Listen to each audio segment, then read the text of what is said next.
de la elasticidad, ¿no? Que nosotros la vamos a enfocar como conceptos básicos necesarios para poder aplicar dentro de lo que viene a ser la mecánica de fluidos y las oscilaciones, ¿no? Entonces, en ese enfoque necesitamos tener estos conceptos previamente para utilizarlos más adelante. Bien, vamos a desarrollar en este caso siempre una parte introductoria. Veremos sobre todo lo que vienen a ser las propiedades elásticas de los sólidos, conceptos necesarios que aquí vamos a tener que interiorizar, lo que vienen a ser el esfuerzo y la deformación. Vamos a también a entender ya de manera pedagógica, vamos a dividir esas propiedades elásticas en lo que vamos a llamar elasticidad de longitud, definiendo el módulo de Young, la elasticidad de forma, el módulo de corte, y como algunas aplicaciones, o antes que eso, perdón, la elasticidad de volumen. Véase que aquí hemos dividido pues un poco didácticamente, priorizando primero la elasticidad de longitud, después la de forma, después la de elasticidad de volumen. En general en la naturaleza se pueden manifestar en forma conjunta todas ellas, ¿no? Y finalmente veremos lo que viene a ser la flexión y torsión. En algunos autores consideran la flexión y torsión como otras formas de elasticidad. En nuestro caso vamos a verla como que ellas son simplemente una aplicación de las tres formas de elasticidad que estamos viendo, o de algunas dos de ellas, ¿no? Entonces, dentro de este contenido vamos entonces a iniciar, ¿no?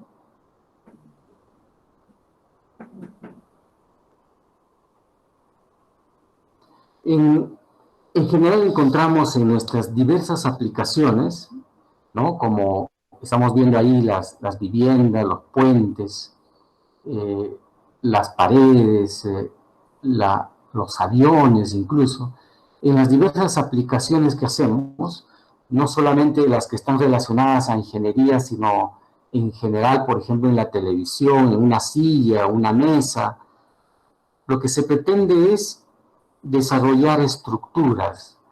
Estas estructuras tienen la finalidad de darle forma a ese objeto y a su vez generar protección. Protección frente a una diversidad de fuerzas externas a la que está sometida, ¿no?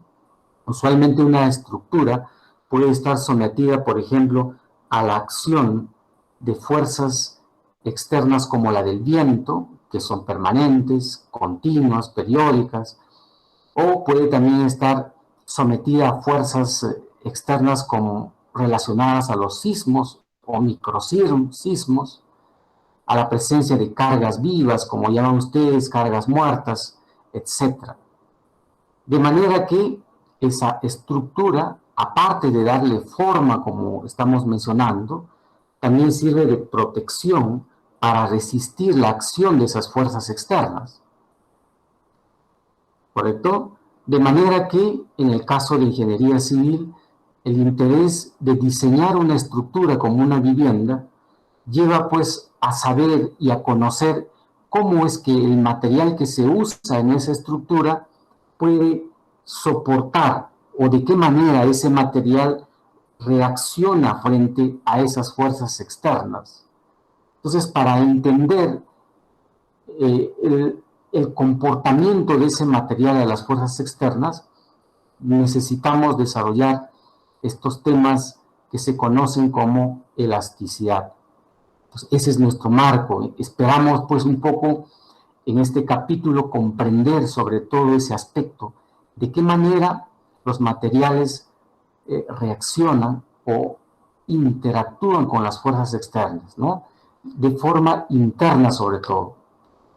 Cuando en Física 1 nosotros hemos estudiado las leyes de la mecánica, fundamentalmente hemos estudiado desde un punto de vista de cuerpo rígido, ¿no?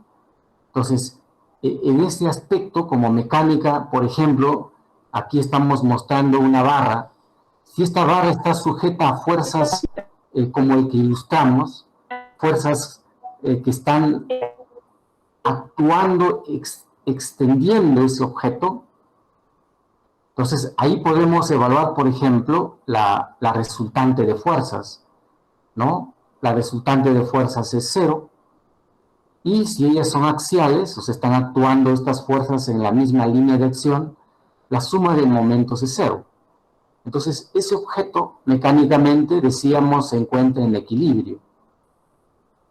Si igualmente esa misma barra la sometemos a fuerzas, pero en dirección contraria a la anterior, y evaluamos mecánicamente su comportamiento, encontraremos de igual modo que la resultante de fuerzas es 0 y la resultante de momentos es 0. Entonces, desde la perspectiva de la mecánica y de cuerpos sólidos, estos dos sistemas son equivalentes. No hay ninguna diferencia en el hecho de la manera como se está ejerciendo esas fuerzas.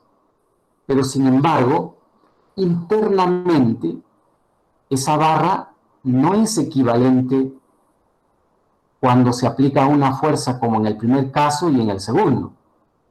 Internamente hay un comportamiento diferente. En el primer caso, diremos, está sujeta a tensión o a estiramiento.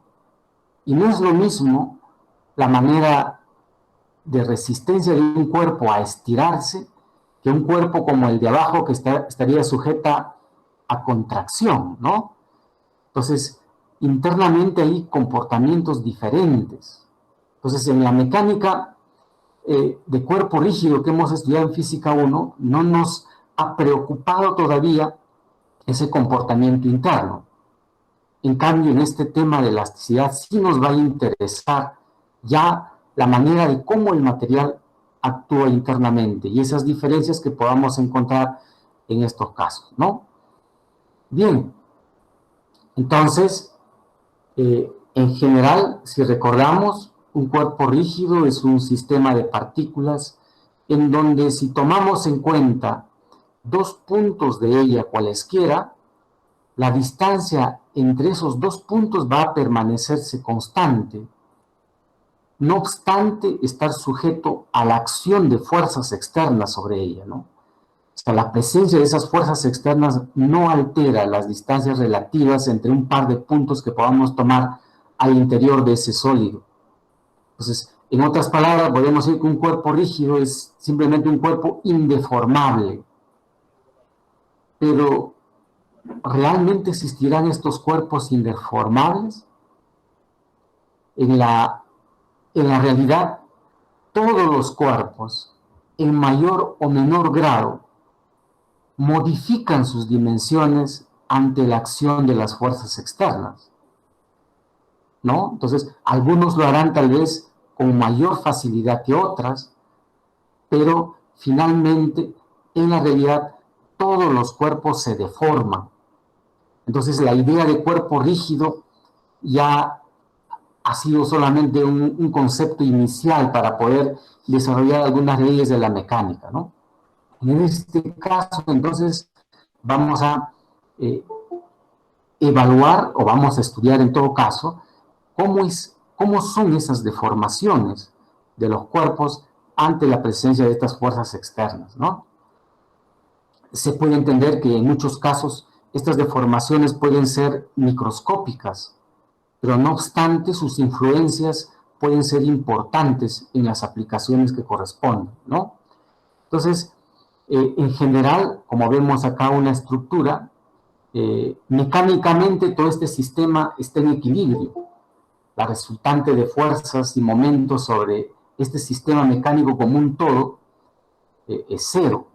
Pero sin embargo, si evaluamos internamente el comportamiento de las partes de este cuerpo, vamos a entender que hay fuerzas internas a las que está sometida, ¿no? Fuerzas que en este caso pueden estar tratando de estirar el material, comprimir el material, tal vez estar generando torque, torsiones, flexiones, etcétera, ¿no? Entonces nos va a corresponder evaluar esas fuerzas internas que va a corresponder, ¿no? Entonces, en general, Vamos a decir esto, que la capacidad de los sólidos de sufrir cambios va a depender esencialmente de la estructura interna y los enlaces intermoleculares que se haya establecido. Es decir, la capacidad del sólido de cambiar de forma, de tamaño, etc., depende pues del ordenamiento molecular interno. Entonces, si quisiéramos entender más a profundidad, habría que entender cómo es esa estructura molecular interna de cada material, ¿no? Para eso un poco vamos a revisar cuáles son esas fuerzas o cómo actúan esas fuerzas internas dentro de un sólido, ¿no? En general, los sólidos se pueden clasificar como sólidos cristalinos y sólidos amorfos, ¿no? Los sólidos cristales tienen de alguna manera una estructura molecular bastante regular y los sólidos amorfos tienen una estructura que parece más a un líquido, ¿no? No tienen una estructura regular.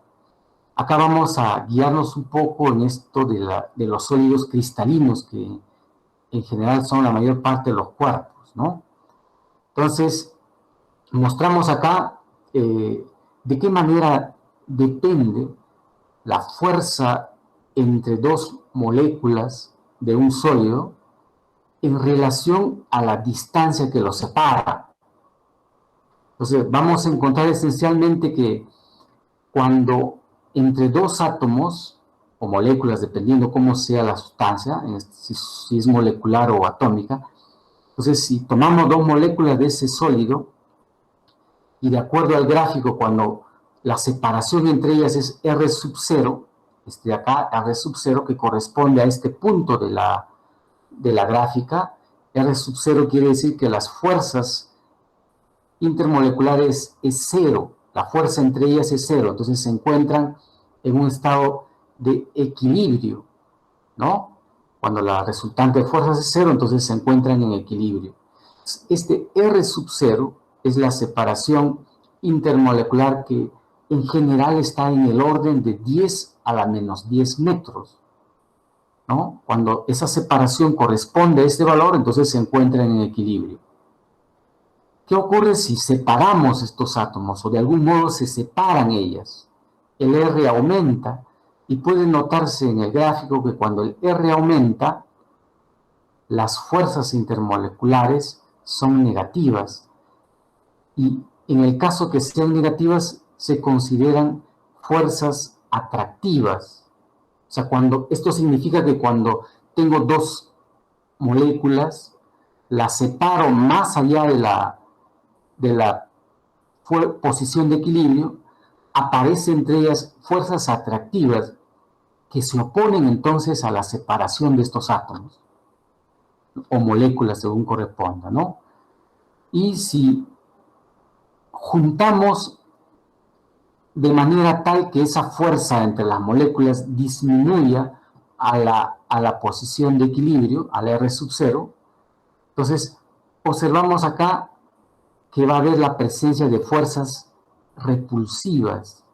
Entonces, cuando juntamos o cuando las moléculas se juntan, una distancia menor al R sub 0 del equilibrio, entonces entre ellas aparecen fuerzas repulsivas que se resisten a que estos átomos se acerquen, unas de ellas, ¿no?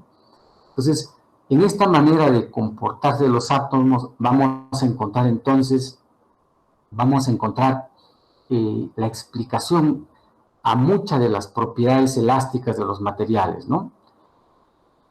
Hay que tener presente, por ejemplo, en los diversos estados de agregación de la materia, por ejemplo, en el gas, el R, la separación intermolecular, el R viene a ser la distancia entre moléculas, o también podemos decir la separación intermolecular, es mucho más grande. Y cuando el R es mucho más grande, de acuerdo al gráfico podemos notar, para el R grande, estas fuerzas de interacción molecular tienden a cero. Entonces, usualmente cuando estudiemos los gases, podemos considerar que las fuerzas entre las moléculas de ese gas son prácticamente nulas. Y como contraparte,